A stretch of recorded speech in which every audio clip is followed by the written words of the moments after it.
of Weeds for the 10th of July 2007. Not WeDS, Weeds. I'm Ben. I'm Tom.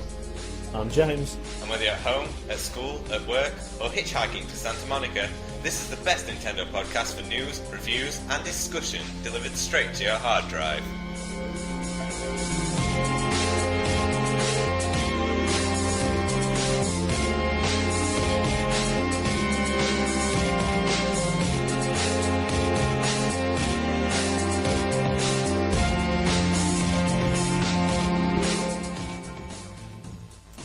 Okay, James, would you like to take it away with our first news story? Absolutely. Okay, this week, Nintendo trains your face, WiiWare announced, Manhunt 2 banned, and Nintendo in Japan's top 10. Now, I realise some of these news stories are a bit old, but we've it has to be said we've recorded a couple of episodes, since episode 20, and they never got out, so I just thought I'd do the stories that we've missed. Nintendo has revealed a camera peripheral for the DS and plans to bundle it with a new Touch Generations title, Face Training. According to reports across the internet, the camera is designed to plug into the DS's GBA slot and will include a stand, enabling DS owners to prop their handheld up without the need to hold it. Face Training exercises the muscles in players' faces, making them younger by pulling different faces when prompted. Now, I'm sorry, I think they're taking the training thing way too seriously here. That's just ridiculous. Also, to me, doesn't it seem... fair enough, the DS is you can have it close to your face and everything, but wouldn't it seem better to put the camera on the Wii than on the DS? Yeah, but to be fair, you can use, because we've got DS to Wii connectivity, you could use the DS camera to connect to the Wii in a similar way that the PSP cam is going to be used for PS3. Possibly. It's just, I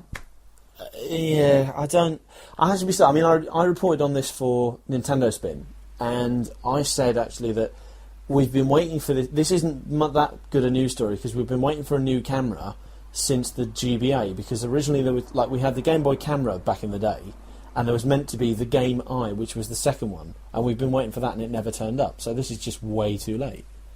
Yeah, and I think I hate to be, pessimistic, but doesn't when you squint if you're looking at something, if you squint for too long, that's how you get lines in your face. And this isn't gonna make you look younger. It's just gonna give you wrinkles. That's true. I used to frown a lot, and so I've got a line down my, between my eyebrows, and I also raise my eyebrows a lot, so I've got lines on my forehead already, and I'm 15. I know that happened to me, but luckily I stopped in time. They've gone away, but this is and it's just not a very good idea. And do you think you'll be able to use the camera outside of the game? Yes, I would hope so. And they're bound to come up with other stuff to use it for. I think you could use this to map your actual face onto your Mii, or something like that. Just the idea of face training. All these training, you've got brain training, English training, you've got more brain training. I think there's even common sense training out in Japan. It's enough, make some proper games. Yeah, and speaking of training, I know this isn't in the news, so I just wanted to bring it up quickly. Did you hear about that other, it's not brain training, but a rip-off of, for the DS, that called players retards and super retards? Yes, I heard about it. No, it wasn't retards. It was, if you got, what was it? It was... it was Mind Quiz by, I think it's Ubisoft, I could be wrong. It was Ubisoft, you're right. Yeah, Mind Quiz got removed from the shelf because if you got a score of 0, you were labelled a super spastic. Now, I think that's quite funny. That's not funny. That is not funny. Why is that not funny? I find it funny that people have It's inappropriate. But it's inappropriate. To be fair, in today's politically correct world, it's inappropriate that we've just said that word 5 or 6 times now. Oh yeah, because spastic. So we're going to get in trouble. Yeah, We're going to be removed from the shelf now. I think in the context it's not meant to be offensive, but just because it's one of those words that's been taken by the playground, and it's become. Pardon my language, but bastard. Bastard is a medical term meaning a baby born out of wedlock, but it's now become a swear word. It's almost a lesser swear word in a way. Exactly, but it's still not good. Exactly, but it's just not acceptable from such a big company. You don't think Ubisoft is would huge. do that. Yeah, having said that, they're French. Perhaps they had trouble, translating it into English. Yeah, maybe it's not as bad as in France. We'll blame the French. Moving on. Nintendo have announced this week that a game creation service will be supplied to developers, allowing them to create new software for the Wii to be sold through the Wii shopping channel. The first wave of Wii software content, to be known as WiiWare in the US, will launch in early 2008. Nintendo hopes that developers will be able to produce more creative games and offer them at lower prices. Laurent Fischer, European Marketing Director, said, "Wii software provides developers with big ideas rather than big budgets. An easy and very accessible way to create new games and bring them to the marketplace, as well as offering great additional value for Wii owners who will be able to download fresh new games." Now, we have to discuss this for a bit. What do we reckon? Well, I think it sounds great because you're going to get you're going to get really small games. Perhaps I don't know 3. But if you think about the pricing of the Virtual Console, you're going to have pricing along the lines of that. I would hope. Yeah. And that would be really fun. So you see a game, one of us downloads the game, we say, oh, it's really good, you've got to get it. And we're all playing these little cheap fun games, sort of like the online flash browser games, a bit like that. And it's going to be great. But the one problem is, which we didn't mention in the news because it wasn't actually in most of the main articles I read, but the ESRB, who are the Entertainment Software Rating Board, and I think that's for America, but obviously America's a huge market, so it has to be done there. You have to pay $2,500 to have your game rated by them. And it has to be rated by them. So, saying for, it's good for low budget. Well, your budget starts at 2,500. Yeah. But then, don't you get some of the money from the game? Oh yeah. Yeah, you would hope so. It's still a lot of money. Oh yeah. I mean, yeah. My concern is that we knew that this was coming. This is nothing new because from the word go, as soon as we knew about the Virtual Console on the shopping channel, we knew that there would eventually be stuff that could be downloaded, that was original content. But I'm worried that it's too late. You've already got Xbox Live Arcade and PlayStation Network have got very good games. I mean, I've heard everyone goes on about Calling All Cars, Geometry Wars. Right. Okay. Can I just say, Geometry Wars is not that good. Why does everyone? Oh, no. I don't know. I have downloaded a few games through the Live Arcade, and I'm not going to go on about it too much because we're a wee podcast. But yeah, they are good. I mean, it's like they are worth the money because they're all nice and like Pac-Man, it's in HD, so it's nice to look at as well as being that old fun addictive gameplay.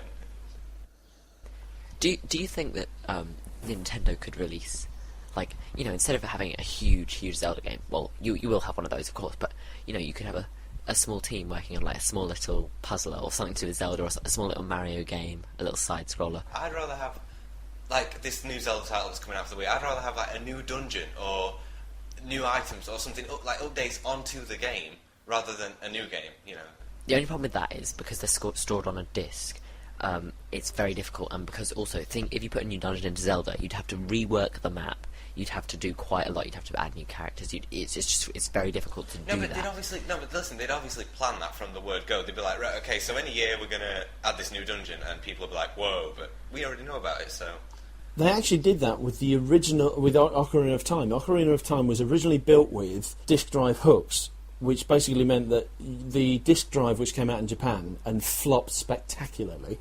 Yeah. The Ocarina of Time had certain sections in the game, and I imagine it's things like that little cave underneath Zora's Domain that would have linked. I know what you're talking about, actually. That would have linked. The one in the cliff. Yeah, the one in the cliff that you dive under and there's nothing there and you're just trapped under there. There were things like that. There were supposedly hooks like that which would link to Ura Zelda, which was another Zelda, which would give you more dungeons. Unfortunately, the project never came to pass. Yeah. What I would like to see from WiiWare is episodic content, because a lot, sort of like Half-Life. Yeah, the industry's awash with talk of episodic content. I'd love to see a brand new Zelda game where you complete one dungeon and it's to be continued, and then when the next one comes out, you download it. And you get it in that'd bits. be pretty awesome. You get a cutscene at the end that ends on a cliffhanger. You get the first half of a cutscene, and then the new one it kicks in with the beginning of the exciting cutscene. It'd be such a good way to get people coming back to stuff, wouldn't it? Yeah, because although that allows them to charge more and have loads of time to make each episode and have different teams working on it, it'd be really fun because rather than having a Zelda title every 2 years or 2.5 years, you've got one every 3-4 months maybe. Yeah. And a little bit, and it'd be pretty cool.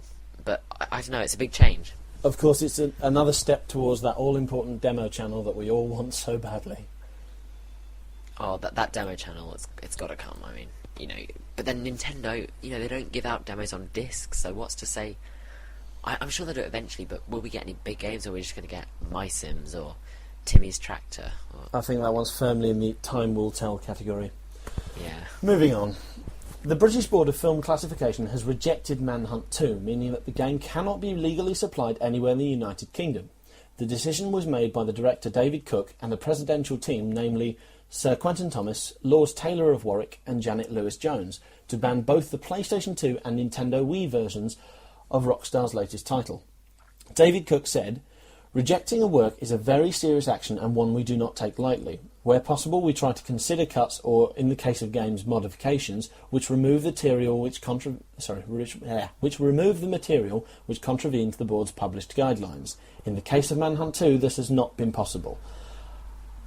I have to say, I felt stupid for not seeing this coming. Well, after all the uproar about the last game, and, you know, murders supposedly inflicted by it, although, you know, that's all down to opinion, really, not a fact. It's just... Rockstar just went too far. They should have seen this coming, and this has cost them a fortune, because it was only banned about 3 weeks before it came out. Rockstar actually put footage of, I don't know, this kid in Britain who got, I think he was in Britain anyway, who got kidnapped. They actually put actual CCTV footage of this kid getting kidnapped.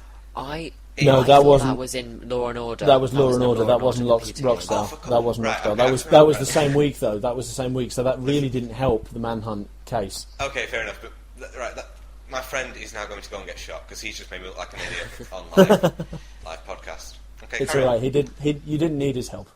Oh, thanks. I'll also add that wasn't in the story. Nintendo and Sony don't allow. Well, Nintendo says, and Sony agreed with them on this one.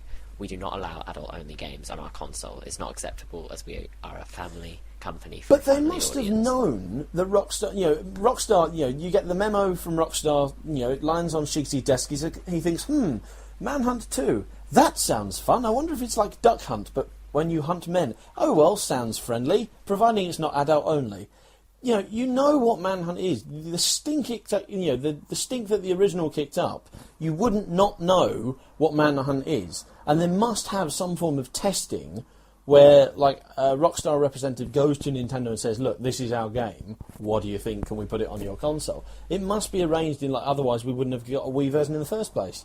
I think it's a serious blow because the Manhunt 2 was meant to be the first big, mature title for the Wii and for any Nintendo console.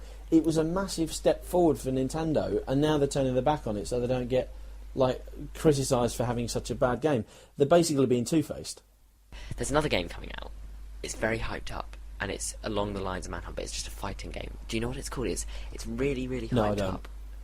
Ben, I think Manny's into it. Nintendo's stance saying, we're looking forward to, we want more adult games on our console, we want a bigger market. We're not going to allow adult-only games onto that. That's sort of, it's conflicting things. It was only last September that Reggie, president of Nintendo of America, was hailing the fact that we were getting Manhunt 2. I know. So It's just so hypocritical because, to say, how can they not have seen this coming? In Manhunt 1, you put plastic bags over people's heads to kill them. If that's not adult only, it's just ridiculous. It's ridiculous, and the reason most people are kicking up a fuss is because it's adults only. Only adults will be playing it, and I know there's the whole thing that even some underage people do play video games, but that's not the fault of the people who make the games. They say it's adults only, and they're talking about people that 18 upwards. People 18 upwards know it's a video game. They know that it's not going to be, it's not real. They know it's not encouraging the real stuff. The only people who would take that, take the content of Manhunt 2 and bring it into the real world are those who are already unhinged. So This is essentially treating adults like kids. It is, and because, we've all played games where you kill someone. In fact, quite a lot of games involve killing someone or killing creatures. Zelda, Mario. I was going to say, every single game involves killing. Mario, I've been playing since I was, 4 or 5? And you're jumping on Goomba's heads, so you're crushing in their head with your large Italian boots. And have you ever gone and used Italian boots and jumped on somebody's heads in real life, James? To kill them? Not recently, no. Have you ever kicked somebody off into a bottomless pit? I've wanted to. No, exactly. It's just it doesn't affect you. No, you haven't. No, I've never pulled a gun on anyone, but I still am all right to play GoldenEye and Perfect Dark. Yeah. I've never put a Master Sword through someone, but I'm allowed to play Zelda. Yeah, I play Counter-Strike, I've planted C4, and I've never gone and planted C4 in a shopping mall or something I've like never that, jumped so- into my X-Wing and blown up a few things, but I'm allowed to play Rogue Leader. I like to view it as this. I go on a game, and if I'm angry, I can then take my anger out using the game as like a Yes. channel to. So I go around and I slice, moblins in half, and I thrust my sword through their chest and everything. That feels good to do that Yes. if I'm really annoyed. Because you know you can't do it in real life. Exactly. Yes. Yeah. You know your limits, you know your barriers, you know the law, and quite frankly, the people who do these murders, supposedly influenced by these games, are crazy anyway, and they would probably do something similar to it anyway, so it's ridiculous to say that they wouldn't. I mean, you look at gamers, and so think how many gamers there are compared to how many gaming murderers there are, and I think you'll find that one slightly outnumbers the other. Absolutely. And I've got to add in, you've got the Virginia Tech massacre, which was supposed to be on video games, but then he didn't No, have it a wasn't. single video game He in his he had no evidence on that. That was just Jack Thompson riding I on the know. publicity, and Jack that was Thompson. just sickening. I cannot believe that. I know. That's just wrong. It is sick. And you've got all these other video game murders. And then I read a story on Dig the other day. It got to not the other day, actually. I'm sorry, it was a couple of months ago, I think. It got to the top of the front page of Dig, not just gaming. And it was, finally some good press for gamers. And it was just about, it shows how unrelated real-life events are and gamers are. Or, like gaming. It doesn't influence real life. Because this person who was he loved gaming, saw an old woman being mugged, and went and punched the guy and took him to the police station. And, he loves playing on games, and he did a good thing. It's just ridiculous to say that the two are related, because you get nasty people who play games, you get good people who play games, you get crazy people who play games, you get girls who play games, you get boys who play games, the list goes on and on and on. Heck, with Nintendo, you even get old people who play games, so... It's an issue that's not going to go away anytime soon, and I have no doubt that it's going to get worse before it gets better. Yes, and watch out, by the way, guys, there might be grandmas with Wiimotes trying to hit you. Absolutely. In fact, I can see one across the road right now. Forget the handbag, we're moving on to the... It was Wiimote Manhunt. Yes. Moving on.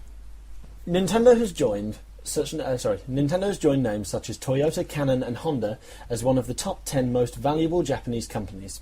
Shares in the games giant have risen to record levels, making the company worth 6.57 trillion yen, or 39.5 billion euros, topping the value of Sony, which is currently 6.48 trillion yen. Nintendo spokesperson Ken Toyoda said, "We thank the high valuation on us from the market. We want to meet market expectations with expansion of our DS and Wii sales." Okay, now first of all, when I wrote that story, I couldn't help but think of Dr. Evil. 6.57 trillion yen. Why make trillions when you can make billions? That was just... I couldn't believe it when I saw it. I was just thinking, that's ridiculous. Because you think how much Sony sells. They've got their TVs, they've got appliances, they've got the PS3.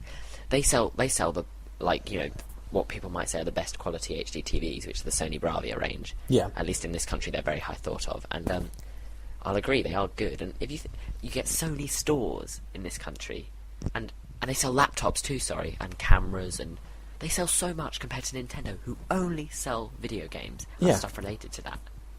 It's incredible, and it's testament to how successful they've been out there. I mean, the big story recently was that Nintendo is now outselling PS3 6-1 out there. Right, sorry, the Wii is outselling PS3 6-1 out there. It's been selling it, it's been outselling all of the rivals. It's incredible, the return to fortune. It is a second coming for Nintendo.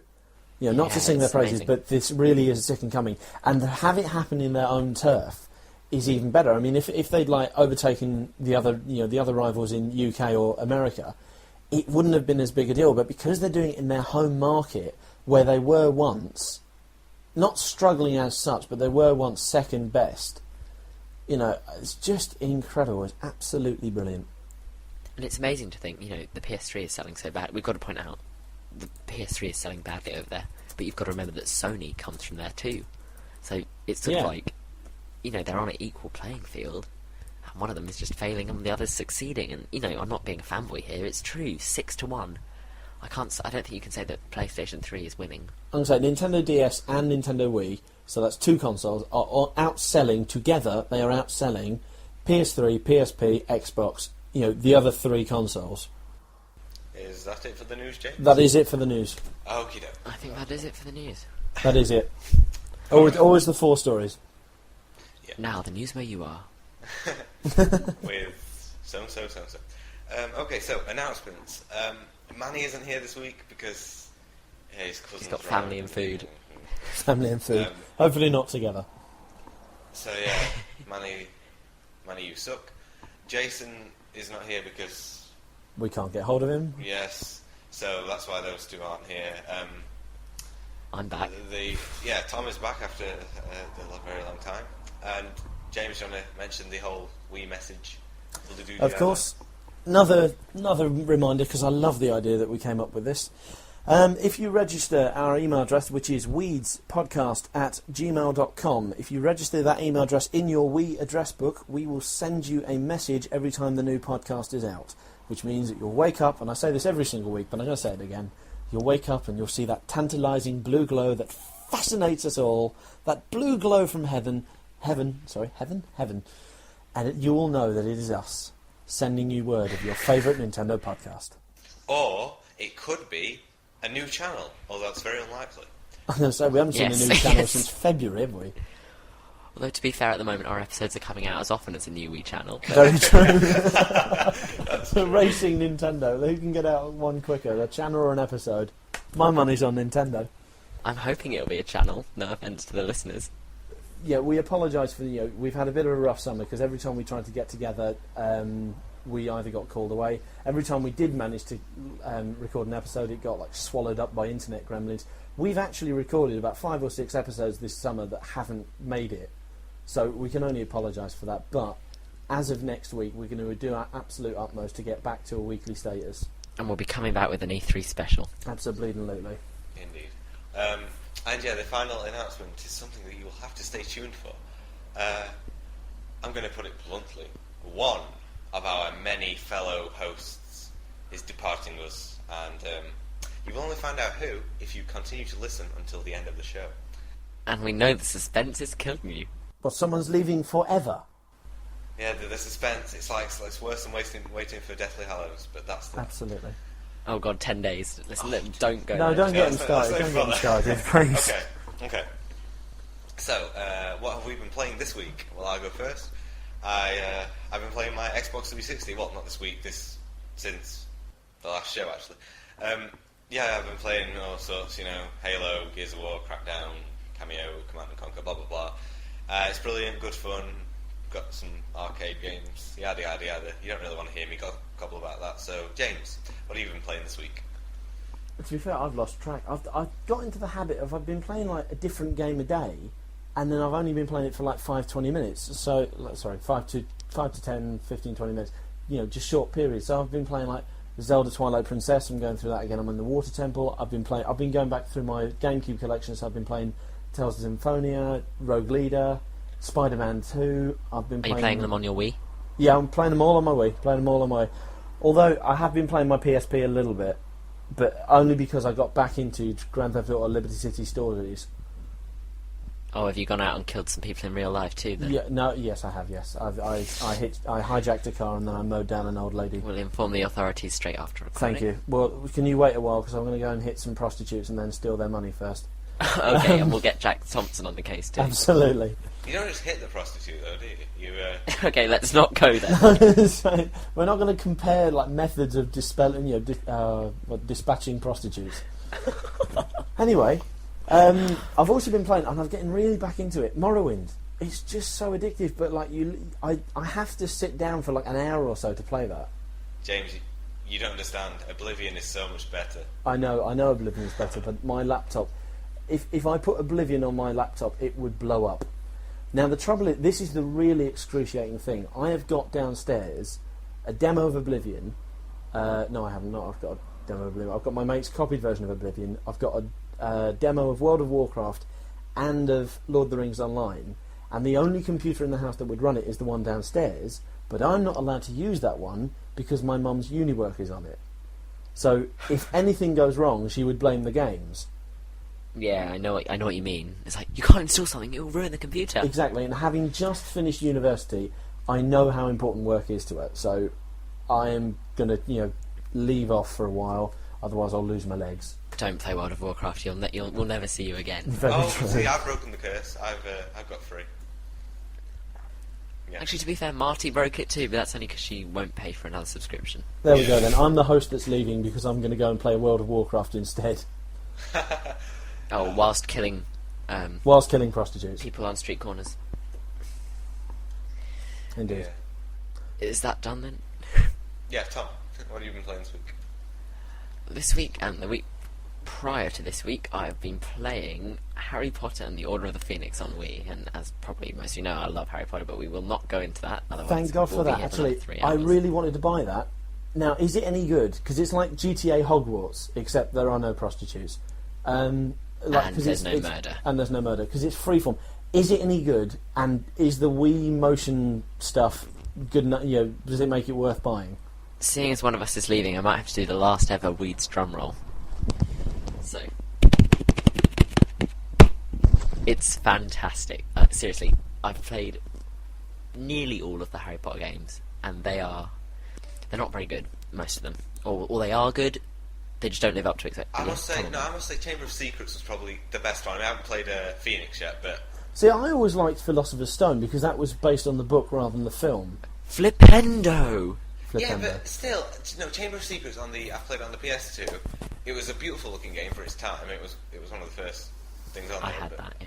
How Harry's Kate below behind him, and that was nice. And you could explore and you could go around on your broom, and that was fun. The But loading anyway. times were awful, Oh, not to God, mention yeah. my save file corrupted just before the end. Oh dear. I never It's went just, back it to looks brilliant, but it's like, and this is the trouble with me at the moment. I'm refusing to buy any more. No, I'll rephrase that.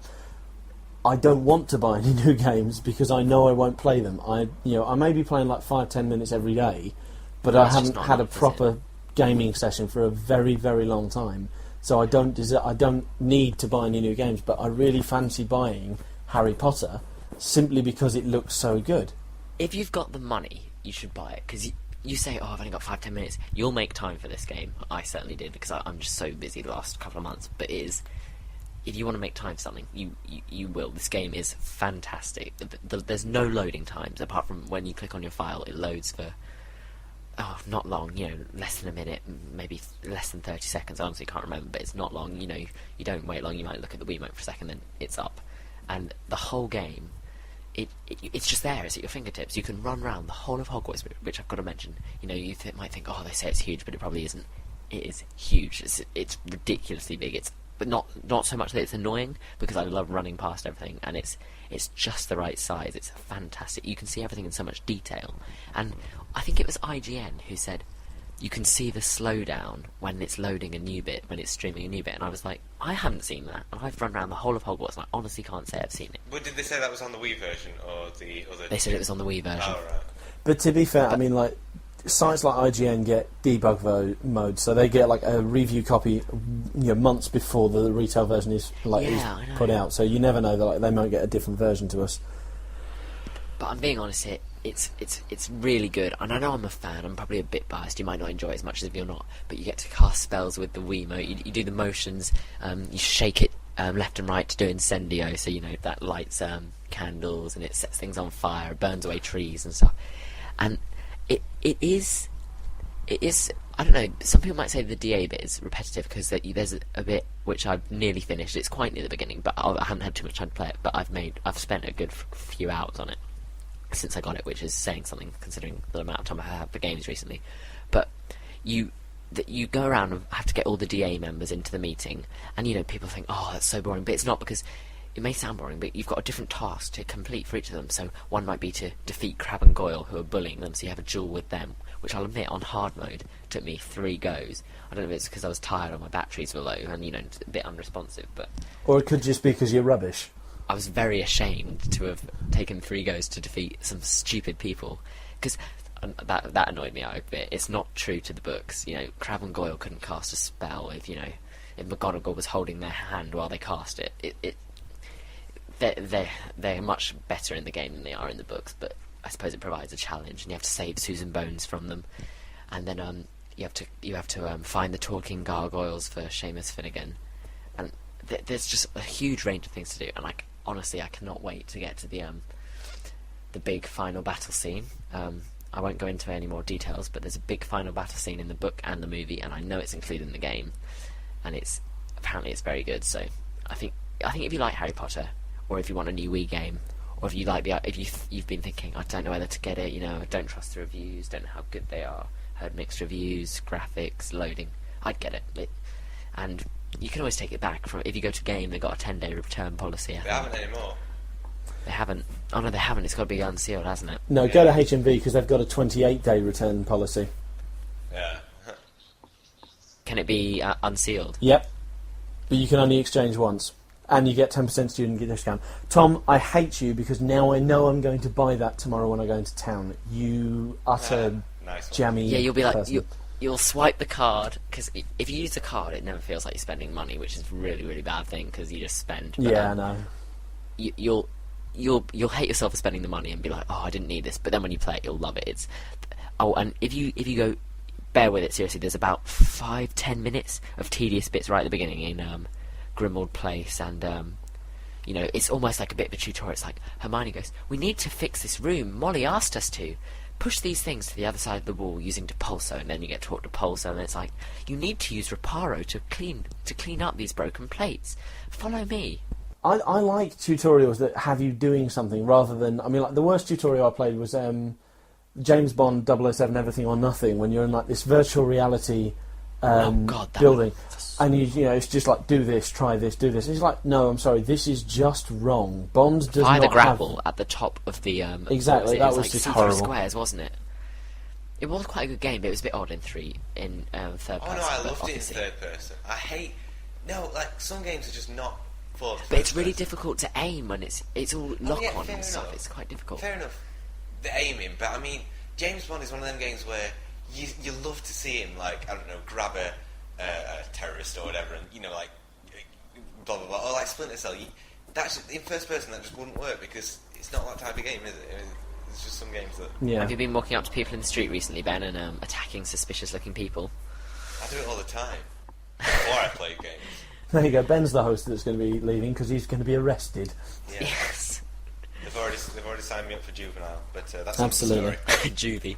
But they're currently trying to take him away in a van, but Ben's holding them off. I've chained myself to my desk. He's going to be doing porridge. He's going to be sharing a cell with a bloke called Fletch. Oh dear. Oh God. Indeed. Let's not going to sell mates. Anyway. That discussion with you, Tom, about the Harry Potter and James Bond discussion leads us rather nicely into our main discussion. If you don't mind me introducing this, Ben. No, that's fine. Cheers. Basically, I've been thinking about this for a while. Licenses. How much do licenses affect what games you play and what games you enjoy? Basically, licenses are like anything, any franchises that come from books, TV games. So James Bond is a license. Harry Potter's a license. The interesting thing is, Nintendo was originally going to be based on a licensed game. Donkey Kong, which was their first proper computer game, their first proper arcade game, was originally going to be Popeye, because Donkey Kong himself was going to be Bruno, or Brutus, or whatever the bloke's name is called. Peach was going to be Olive Oil, and then Mario was going to be Popeye. But they lost the license at the last minute, so they made their own characters, and that's how we've got Mario, and that's how the company was based. And you just have to wonder, what would have happened if if Nintendo had made money as a Popeye game? Would we be playing, Popeye Party 8 or Super Popeye Kart? The Legend of Popeye. We'll start discussing this way. If Harry Potter was not a Harry Potter game, if it was a wizard game based around a school, would you have enjoyed it? Would you have bought it? I don't know. It's difficult to tell, obviously, because we haven't experienced it. But I think I've always been interested in fantasy fiction. Okay, I don't listen. know if that I've got an idea in my head. This Zackham Wiki game that's coming out. I haven't got much information on this, but let's just say that was a spin-off Pirates of the Caribbean game. Do you think it'd sell more because it's got Captain Jack and William Turner and stuff, as opposed to this retarded monkey and this weird pirate person? Do you think it'd sell more because... without a doubt. Yeah. Without a doubt. that that's the point that I want to explore today. Do we get blinded by licenses? Because you've got all these licensed titles, so you've got Pirates of the Caribbean, Harry Potter, Shrek, all that comes out, and and deep down they're average games, and they're average games. But if they weren't Pirates of the Caribbean, Shrek, Harry Potter, would they have sold as well? Would they have done as well? Or would the developers been given points for trying? Because look at Harry Potter. If Harry Potter and the Order of the Phoenix was not a licensed game, it would have been quite an original game, because you don't have any Wizard School RPGs, GTA style, freeform adventures around on the Wii at the moment. So it would have been quite good because it had been original. Would it have done better as an original title than it would have done as Harry Potter? I wouldn't. I would say no, mainly because of you've got all the hardcore book and movie fans, and then the parents who go, "Oh, it gets good ratings, in the movies. I'll get them that." Or my child's young and likes magic. I'll get them that. I don't think it would be better. I think having Harry Potter to it in its title definitely benefits it, and they certainly, a pirate game sell as well if it wasn't Piratean. I don't think, at least. I think that having a brand name to it really does influence a person's decision. I would buy anything with Harry Potter, the name Harry Potter on it. So that's not really. So that shows, if you get a fan of something, no matter how bad or good it, you're going to buy it. Sometimes it depends how into it you are. But I think I might have gone completely off track there.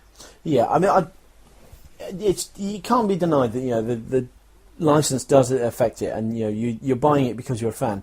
But is that necessarily a bad thing? The flip side of the coin is that, going back to the James Bond example, if I bought a first person, I've got Red Steel.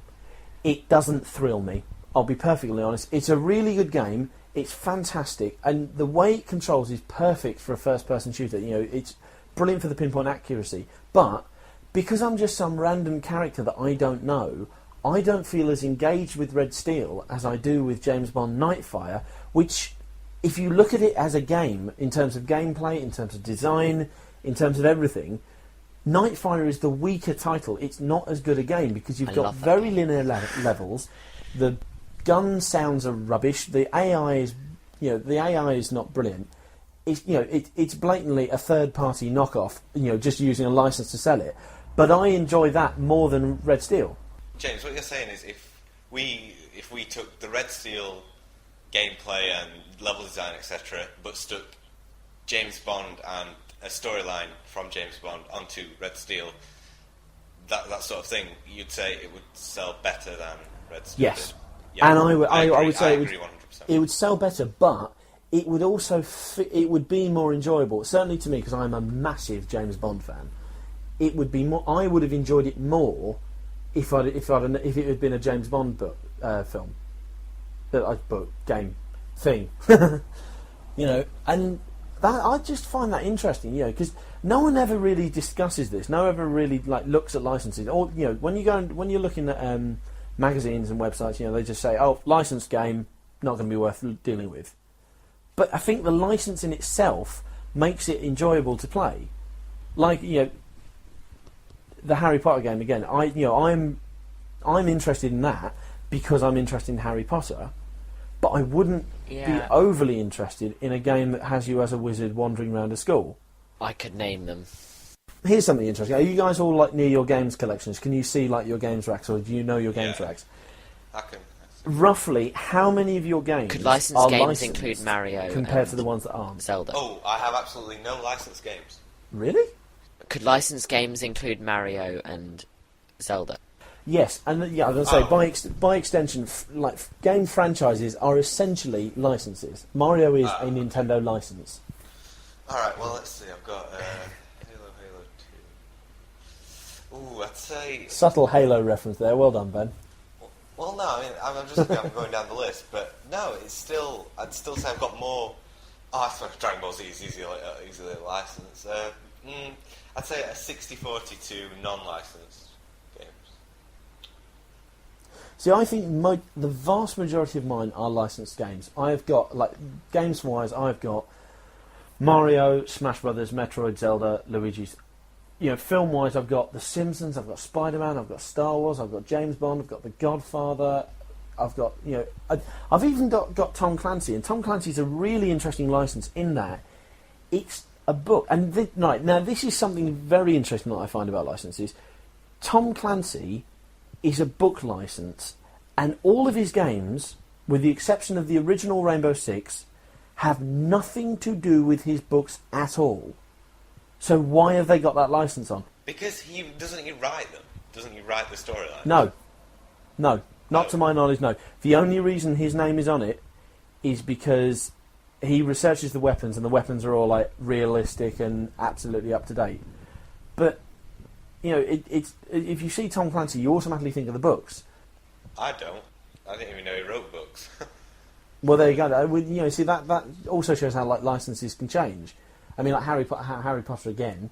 Oh God, don't mention Harry Potter too much. Yes. You know, Harry Potter. You know, the licensed games are all, with the exception of the Philosopher's Stone, they are all based on the films rather than the books. But then you see which makes the most money, the films or books, and it's always the films. So it's the film that sticks out in players' minds rather than the books, but the books is where it started. Lord of the Rings, I think, is a tragic use of a license because it's, you know, all the Lord of the Rings games are based on the films, which are, but yeah, and there's just too much emphasis on the battles, which is not what the books are about. The only games based on the books are The Hobbit, The Fellowship of the Ring, and Lord of the Rings Online. But of course, you look at those and you think, oh, they're based on the films, which they're not. And you know, it shows licenses, you know, completely clouding people's judgments. Now, I mean, basically, is this a good thing or is it a bad thing? I'd say it's probably a bad thing, because if I talk about my games collection as well, I'd say I've got, just by memory, I've got a lot more franchises and licenses, if you like. And it's because we feel very safe and comfortable, because, you know, doesn't grow on trees, sadly. Unless, well, actually, guys, I'm sorry, I'm leaving because I found a way to make money grow on trees, but, no, it doesn't grow on trees. There's not enough to go. Well, there is enough to go around. We just want our comforts. But, you know, we have to make a choice. Do we buy this game or this game? And usually we'll go with the one we're familiar with, or the series, you know, or the franchise. We'll go for the one that we know we'll get at least a little kick out of. But listen, right, okay. Game franchises, I will stick with that. If between, I don't know, Mario and Kabalji the whatever. So some random platformer and Mario, I'd go with Mario. But I don't buy film games because I've had bad experience with film games. Film games are crap to me. You know, I don't. Well, okay. What bad experiences have you had? Zelda, because it's Zelda.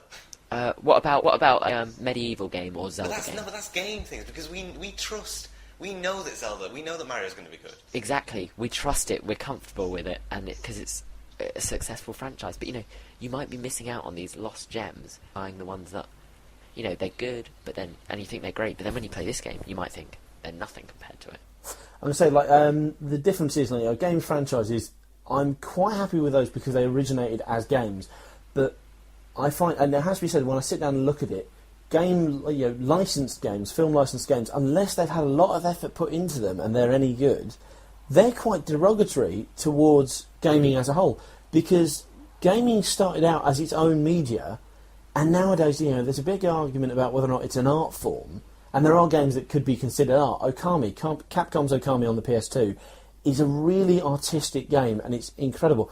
But when you look at things like, you know, the Harry Potter games, the Bond games, all those little kids' games like Madagascar, Happy Feet, Surf's Up, generally anything with a film star penguin, gaming essentially becomes an extension of merchandising. And that's not what gaming is. Gaming is not merchandising. Gaming is a whole new media on its own. But of course, it just becomes a tie-in. And I think that's quite sad. Yeah, that is depressing. Yeah, what you say? Yeah. Sorry, I'm just. Yeah. See, and this is my point. You know, we don't usually sit down and think about licenses.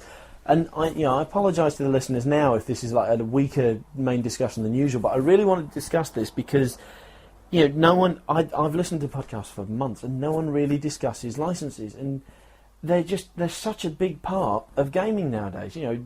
The amount of money spent on licenses. I mean, there was the whole crossover of Ubisoft bought Star Trek from Activision, and that was massive deal, and they bought all the rights to all the captains to play the voice in Star Trek Legacy. Activision have now got the Bond license, so they bought that, cost them a shed load of money to buy that off EA. EA is a company built, no offence to them, but EA is a company built on licenses. The success of things like Harry Potter, James Bond, Lord of the Rings. Even just having sports licenses like Tiger Woods. Tiger Woods, that is a license. That's not that's not his.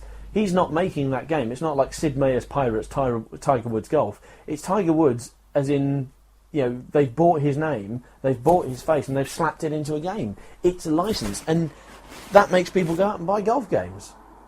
Having said that, now there's a question. If you've got a license, a TV license that you're familiar with, a sports license that you're familiar with, like Tiger Woods, or a games license like Mario Golf, which one do you buy?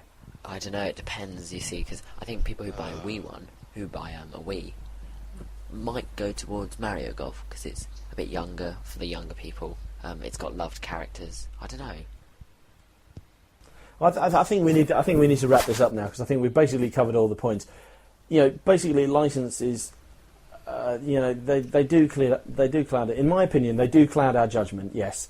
They can be used for good effect. I mean, they can immerse you into a game much stronger than an original IP can. James Bond versus Red Steel, for example. You play through it because it's James Bond. You play through it because it's Harry Potter. You'll buy it because it's Spider-Man.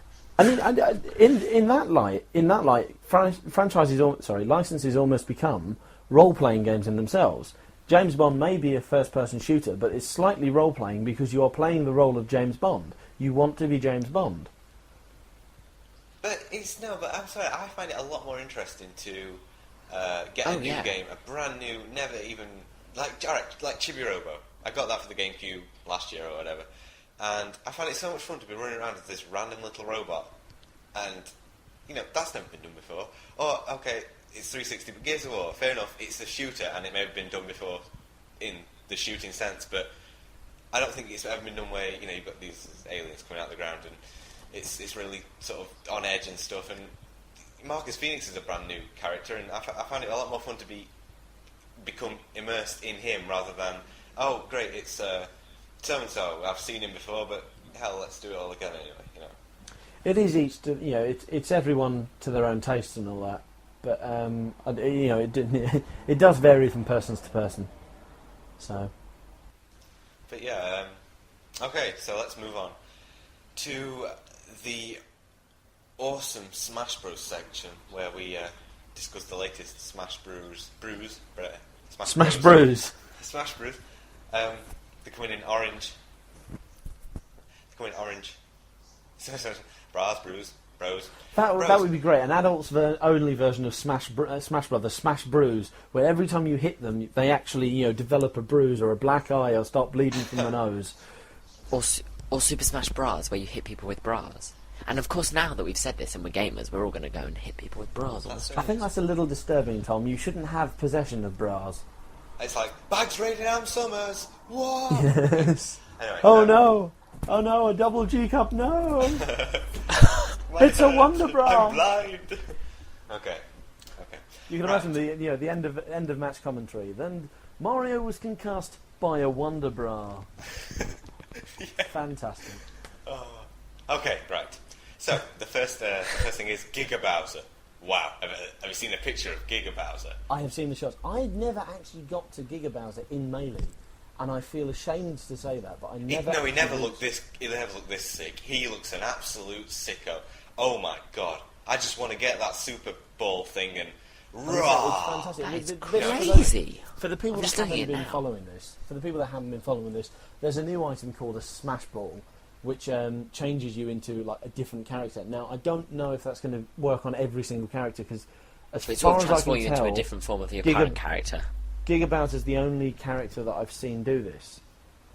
Wow.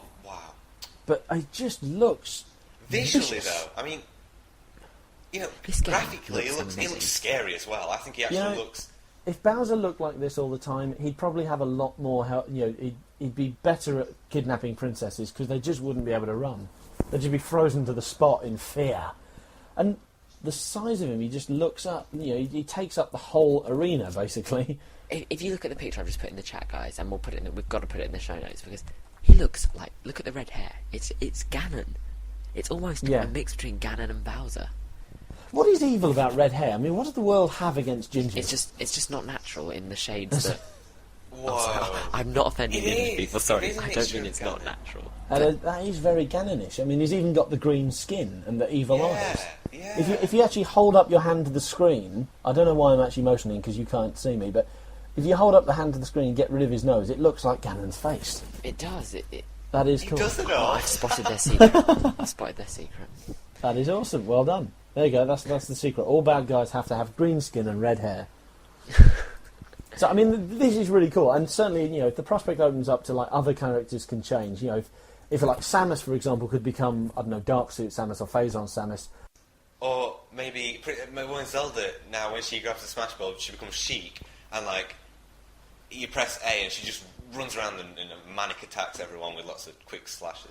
I'd like to see Mario and Luigi. If you're like playing on a team and you're Mario and Luigi, I'd like to see them. If you grab a Smash Ball together, if they become the Pluminator. Did you ever catch like the really old '90s cartoon of the Super Mario Brothers, like the Super Mario Brothers Super Show? There was an episode Robo Koopa where Koopa was a robot. And they got, like Mario and Luigi got themselves made into a robot, which had like plungers for arms, and they took him on. It was really stupid. They had like an egg cannon in their chest. I'd love to see the Pluminator in the Smash Brothers game. That'd be The one funny. thing I have to say about that is about you guys. I'm not sure if I'm right here, but I believe the Smash Ball unlocks their Super Smash move, with like Link, which is the Triforce. So I think that's just basically Bowser's special move. He gets into this huge. Oh, thing. right, fair So enough. I don't want to throw everything you've said into disarray, but It does actually say here, it's Bowser's final smash. oh well. So I apologise, I was completely wrong. Well, But it was still good discussion anyway. I know the guy who writes this is Japanese, and he's basically getting it translated, I but know, some it's of the awful, isn't it? writing is so cheesy. Yeah. I mean, I think there was actually a caption in which of a picture where Fox shoots someone, and it actually says "Scraw." can I read this one out? Meta Knight is doing his standard attack, which I quote: "His standard attack is an unbelievably rapid sequence of slices. Just press and hold the button to unleash Rampage." And then there's a picture of him doing it below, and I will read out the caption in the most normal voice I can. He ya ya ya ya ya ya ya ya ya ya ya ya ya ya! Exclamation point. I think there are a few more yards, but you get the general idea. And No, seriously, that is the number of yars. okay, I counted. apologise. I didn't count. I can imagine him like, you know, the actual sound effects. I can actually imagine that. But Who's that? Who are we talking about? it's actually Meta Knight. It's Meta Knight, and you know, the little dude from. What? I think he's from the he Kirby doesn't have a games. voice, does he? I He's don't the little know. Kirby thing. I don't know. Yeah, I know who Meta Knight is, but he doesn't have a voice. He might. You never know. No, it's just a caption. It's just a caption on the website. What? This might be out of date. But I've just looked at the website now, and the latest entry, and I've just got. This looks stupid. This is, Dr. Wright. What? You mean that Dr. Wright? The one from the SNES version of SimCity? Well, I guess Smash Bros. Brawl is the kind of game where anyone can show up and anything can happen. So he's a what? This leads us nicely on, Ben, to the newest item, which I'm quite impressed with, is the assist trophies, and it works exactly like Oh yeah. the He's Pokeball. probably an assist trophy. He is. It says at the bottom. He says at the bottom of his post, items assist trophy. Oh yeah, Yeah, absolutely. he's, Yeah, brilliant. That's fine then. Like, you know, basically they work exactly. When I first read about this, I thought, wow. But then when I sat down and thought about it, they're basically exactly the same as the Pokeball, Yeah. in which you throw it down and a character comes out, and randomly you get, you know, people like, I think there's Samurai Dojo or whatever his name is from F-Zero X, and he hits people with swords.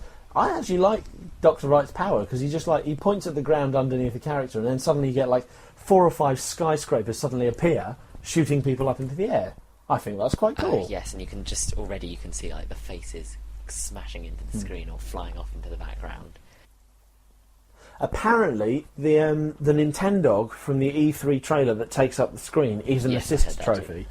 Yeah, it is.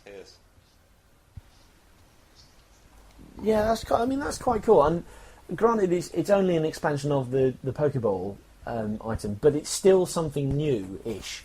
You know, it's And still it also means that they can fit a lot more characters in. exactly. But you see, that's the thing with this. Why can't we? Why don't we have the option to pay, I don't know, whatever, 500 Wii points and then get a pack of 10 brand new characters from the thingy channel that go onto our hard drive, and then only people who've bought them can use them, and You never get know. online You first. might be able to do that. You might be able to do that. That the only thing that annoys me about that is, so far Nintendo haven't made you pay for extra content, and that thing in gaming really annoys me. You buy something, and then this is for it, but you've got to pay extra, and it's wrong. Yeah, but Tom, listen. If they released a Zelda pack and you could play as a Moblin, or you could play as whoever, yada yada yada yada, or they released a Mario pack and you could play as the Koopas, the Goombas, whatever. But then it wouldn't be fair if everyone could have that, because there'd be no point releasing Well, these they would, packs, because would they? I mean, I think it's really unfair to make people who probably got young children and people who don't have as much money, who have saved up for ages for this game, and then they can't have all of it because they can't afford it. I don't think it's right for a game. I will actually agree with Tom here. It's things like the Lord of the Rings Online. I was really interested in buying, so I've got the demo, and I was looking up stuff about it on the internet. And apparently, the Lord of the Rings game, you pay £30 and then subscription fees, and you've only got at the moment between the Shire and Rivendell, which, if anyone has read Lord of the Rings and seen the map, that's 2 parts of sod all. If I buy Lord of the Rings online, I want to play in all of Middle-earth, and later on they're going to be doing expansions. I bloody hope they're free, because I'm not paying £30 and then but you don't want to play subscription World fees. of Warcraft. If you're playing an MMO, World of Warcraft is the game to play. Stop trying to convert me, boy. I'm just saying, if you ever are going to play a game, then World of Warcraft is the one to play with. That's another story. Anyway. Absolutely. Controls, do we really want to talk about this? The only thing I can say is the Wiimote one where you turn it on its side. Pressing 2 buttons to do a thing, that seems a bit faffy to me. I'm quite happy with this, because they've just started revealing how they're going to be doing it. So, they've shown, the smash attacks and the standard attacks and the combos and everything. And the way it's mapped to each of the controllers, I'm quite happy with. For if you've got a remote on its own, to do a strong attack, you press right on the D-pad and the number 2 button. If you've got a remote and a nunchuck, you press right on the nunchuck, and then A on the remote. That's fine. That makes sense to me. I know we were all naysaying when it first came out, and saying it's got to be only on the classic controller, the GameCube controller. But I am now confident that this can work on the remote and nunchuck and just the remote. I have now changed my tune. I'm quite pleased that there's 4 different methods of control, because when I first heard about Brawl, I thought the possibilities with the Wii Remote, and although, obviously, they're not all being fulfilled, and it'd be very difficult to do that in Smash Bros., I think it's great, because now you can choose, you don't have to use the GameCube controller, you don't have to use the classic controller, you don't have to use the Wiimote, you don't have to use the Wiimote and Nunchuck, you can pick whichever one, you can try them all, and then pick your favourite one. And how often can you use 4 different controllers for one game? Exactly. And, look at it this way. Everyone's got a remote, and one remote and one nunchuck. Many people have got a second remote because they bought Wii Play, but some people have only got one nunchuck that came with the console because they can't afford to buy another nunchuck. This means that you can just play with a remote on its own if you don't have a nunchuck, because nunchucks, it has to be said, are quite expensive. They are, and that is quite a bad point about the Wii, that the console may only be £180, but you're going to spend at least another £100 or £50 upwards to get 4 controllers in order to play 4-player. And Nintendo consoles have always been about... Each controller is like 45 quid. Exactly, and Nintendo consoles have always been about playing 4-player. Yeah. So it's I've still only got 2 remotes and 2 nunchucks. Me too. Yeah, same. But a lot of my friends have got Wii's, so they just bring theirs around as well. True. But it also means that people that are lazy like me, who can't be bothered to fish out their nunchuck, can just play Smash Brothers with a remote. Yeah, it's... I think... I don't know. Should we talk a bit more about Brawl, just a tiny bit? move on a little bit, I just want to talk about, have you seen the extra characters they're bringing in recently? Like, this character who you've never heard of, and this one who you've never heard of. And I'm a bit worried that these extra characters... We'll go and name them, because then I can tell you whether or not I've heard them. Well, it's not about, like, that Mr. Right, Dr. Right. Oh, they're all assist trophies, though, aren't they? And like, Yeah, but still, I mean, Yeah. it's like... but then that was what was great about Melee, because Melee, is because it was essentially like a Nintendo encyclopedia, and it introduced characters that we didn't know about.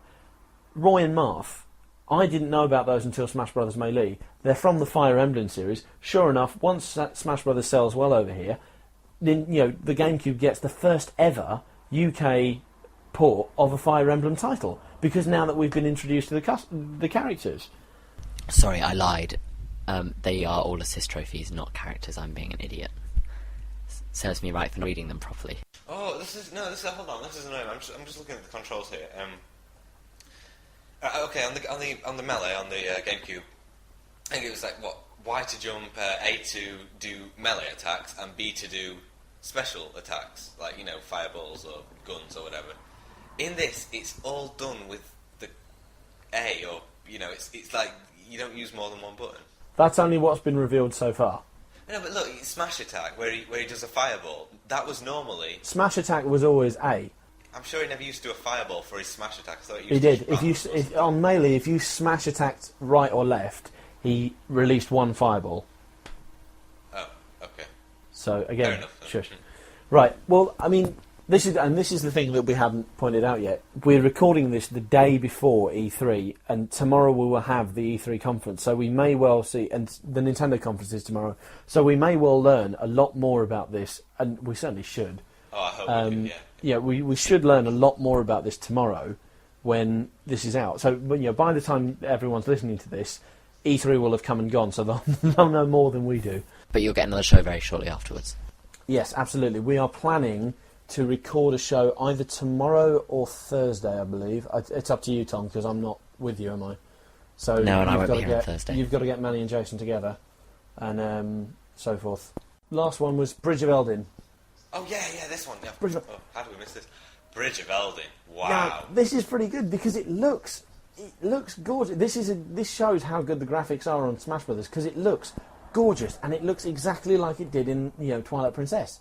Now, the stage itself is a bit boring because it's just a flat bridge, but loads of things happen because King Bulbin comes through, like the big warthog with the big goblin on top of him, and then Sounds a bit like Halo at the moment. there you go.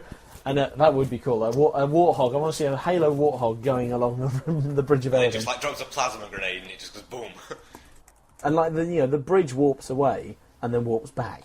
When But King it falls away, doesn't it? And then It falls the away. portal appears. That is genius. This is something of a theme that's appeared in a lot of Smash Brothers arenas at the moment. You've got destructible arenas in that the ledges can be destroyed.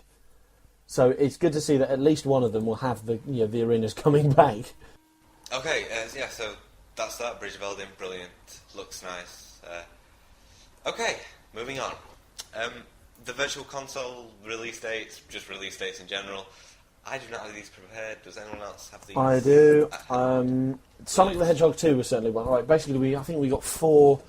What did we get? We got 4 Sega Mega Drive games, and they are Sonic the Hedgehog 2 for the Mega Drive, 800 points. Now, I was really tempted to buy this. Sorry, I've got to interrupt. I wanted to buy that. As soon as the Virtual Console came out, I thought, oh, Sonic 2, yes. But then I bought Sonic and I never bloody play it. So I don't know if I should bother spending 800 points on it now. Echo the Tides of Time for the Mega Drive, 800 points.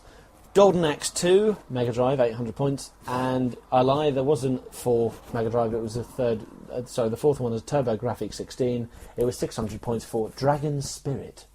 Just before we move on, I think, because we've mentioned it's E3, should we just talk about the biggest E3 rumour that's circulating the internet?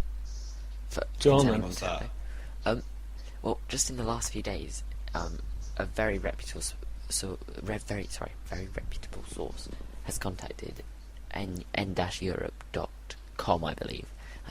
You'll have to check me on that, but and said America will be getting, America and I assume Japan will be getting Smash Brothers Brawl this year.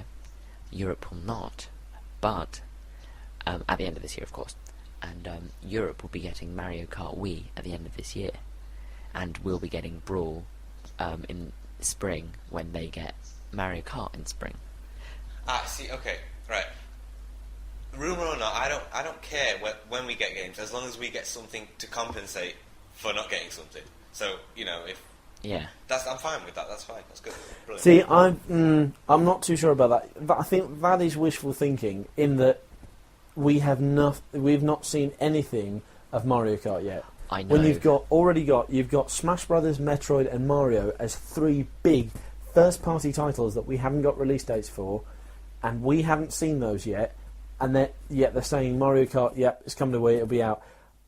It would just be too short a window, to suddenly... even if they reveal it tomorrow at E3, even if you suddenly see Mario Kart E3, I think 6 months is too short a window to say, here's the new Mario Kart, go and buy it this Christmas or this autumn or however, whenever they release it. I want Brawl before Kart anyway. I mean, I'm more into Brawl now than I am into Kart. But then again, that's because I haven't seen anything of it. It would be a big news announcement, but Nintendo, they either give us everything or nothing in terms of news. And, last year's E3, wow. We got quite a few announcements there. And I just don't know. I think it's possible, but I'd rather not hear it. But then, to be fair, it's better than hearing Europe won't be getting Brawl, and we're not getting Kart either for another 2 years. Absolutely. To be fair, it wouldn't surprise me if a couple of the big 4 get pushed back for Europe.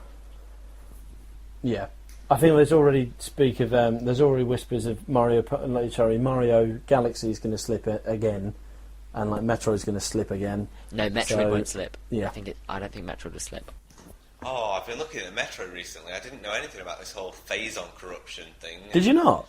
No, and how you got it looks awesome. Did you hear it? It has no onliner. Yeah, I know it's got no online, but I'm really not bothered about online. I think that's a wise move, not putting Metroid online, because it would automatically be compared to Halo, and it was never going to win that battle. No, it's not. No, look, it's not. It's nothing. No, like... I know. I'm not going to go at you. I'm just saying. Say. People can't say Metroid is because it's not. It's 3D of the SNES games, the Game Boy games. That's what Metroid originally. Metroid Prime was. To the uneducated Xbox 360 gamers, which now includes you, Ben. Funny? No, I don't think so. It comes across as a Halo clone. That's what they see it as. You've got hero in spacesuit wandering around a planet shooting aliens. They think, Halo rip-off. Never mind the fact that Metroid's actually been around 20 years before Halo. What did we do? Go back in time and invent it first? No, I'm so glad they haven't included online though, because that would also. I mean, isn't this meant to be like one of the best, thingies, the best storylines or game or single players. That's what I was trying to say. And I think if they put the online on, people would just be like, right, screw the single player. I'm going to go kill some people online. Yay, John Locke. Here we go. So I'm glad they didn't do that. Downloadable content, fine, but not multiplayer, no. We're being a bit negative about E3. I think the world is being a bit negative about E3 because we just do not know what to expect. Well, I know, and everyone's saying it's great, it's been downsized, and I suppose it is good for the media, but it's sort of lost some of the magic. It has. I read somewhere, I can't remember where it was, but I read somewhere that E3 has basically it's stopped being the international games event, and it's now a North American trade show. And that just completely takes away from what it was meant to be, because it's meant to be the event for the whole world to find out what is going on. But now it's just for the Yanks. And no offence to any Yanks that are listening, of course. Is that it for this week's show? I think that is. Would you like to make your Would you like to make the announcers, because all the listeners are on the edge of their seats at the moment. I'm sure they are. Okay, Tom, could I have a drum roll, please? One last drum roll. Oh, classic. Okay, ladies and gentlemen, the person who is leaving the weeds, unfortunately, that person is Ben David Walker. the ex-editor-in-chief, because James has took my place now. And yes, I'm sad I'm leaving. And I don't... It's hard. I'm 50-50. I'm in the middle. I want to stay because I don't... it's my baby. I've brought this podcast up, and we got James on, and then he sort of took it to new heights, but I don't feel the same passion I once did, and I think getting a 360 is partly due to that, but I don't regret getting a 360. And yeah, the editing's just dragged me down, and so... Apart from when you're thinking about cutting string. Yeah, but that didn't last long. Not many things do with me. I go through phases. So we can expect you back next week then? Yes. Oh yeah. Don't worry. I'm not gonna like drop off the face of the earth into the unknown. I'll basically the guest post is always open for me. I can come back whenever I like if there's a big event or some big news that I just have to talk about. So this isn't the last you'll see of me. Just the last you'll see of me for a while. I'll be on for the... You're just relinquishing your official position. Yes, that's true. Yes, so... Yeah, I'll probably be back for the E3 stuff, and then I'll probably drop off the face of the earth until they pull me back up with a winch. Winch. Is that even a word? Winch. Winch. No, it's not winch. It is a word, but probably not the one you want. Well, I mean one of them like a tow truck. Like a tow truck sort of thing. Yeah. But anyway, yeah, so I am going to sing when we've all said goodbye, I am going to sing us out with a nice Classic. a classic song. If you haven't heard this, then I'm sorry. I wrote this song. Ben I'm proud of wrote myself. the song. It's a well-known. It's well known song, over the internet. It's like infinite phenomenon. Well, not quite that much, but okay. Tom, don't spoil it. So, James, do you want to community outlet us? Absolutely. Oh, I don't have the script. I assumed you had it because you. I do have it. This is your last episode, so I figured you'd have it. Okay, community outlet for the final time with my amazing, quick reading voice. Remember to email us at weedspodcast@gmail.com with all of your thoughts about the show and the hosts, as well as any suggestions. Shut up, alarm! My phone alarm is going off. As well as any suggestions you think would make the show better. Also, could you please put fan mail in the subject box so we can then easily identify emails to be read out on the show. Also, could you please add us on MySpace at www.myspace.com/TheWeedsPodcast to add us and see what we're really like. The Frapper map can be located at www.weedspodcast.com. Just scroll down to the bottom of the page to locate the map. Add your pin and help us grow our Frapper map. And finally, the forums are located at www.weedsforum.com. If you join, you'll get access to all the latest Weeds news, as well as episode previews and a great community just waiting to talk to you. So go ahead and join now, because the Weeds forums really are the best place to be. They're still very talkative. They are. I mean, the forums are really improving, and everyone's everyone. I don't know why, but everyone seems to have gained a sense of humour since the redesign. I don't know if I just didn't notice it on the old forums, but everyone's just. It's like being down the pub with your mates and having a laugh, but there's no alcohol involved. Tom, did you tell Nikolai that I was leaving and starting an Xbox 360 podcast? I think Tom's in hiding. I think he left the country. Okay, well, whether Tom did or not, Nikolai on the forums, who is an arsehole basically, he said that I was leaving to do an Xbox 360 podcast, which is not true. I am not going to do a 360, not anytime soon anyway. I don't feel passionate about it at all, so, no, that's not true. I am just leaving. And I'm going to get my bags, and I'm going to walk out of the studio, the Weeds podcast studios. It's tragic. It is a sad moment. I mean, for those who worry that the podcast is going to suffer this, I promise you, and Ben, I make a personal promise to you, this is your baby. I will take good care of it. I will do my absolute utmost with it. We're going to work as, I'm going to sit down with the team. We're going to all chat, and we're going to, keep your, I was going to say watch this space, but you can't because it's not video. Listen to this space because we're going to try and make some changes for the better. But Indeed. Yes. I'm going to walk out now. So I am walking out of the door now. I'm turning up my microphone. Goodbye, viewers. You will hear a song from me at the end, but that's not live. So yeah, this is me saying goodbye. I resign my official post as the editor-in-chief on Weeds Podcast. James, I hope you enjoy that post. It's very exciting, and I hope I see you all soon, listeners. I hope Although so. I'm actually going to see you, but Goodbye, everyone.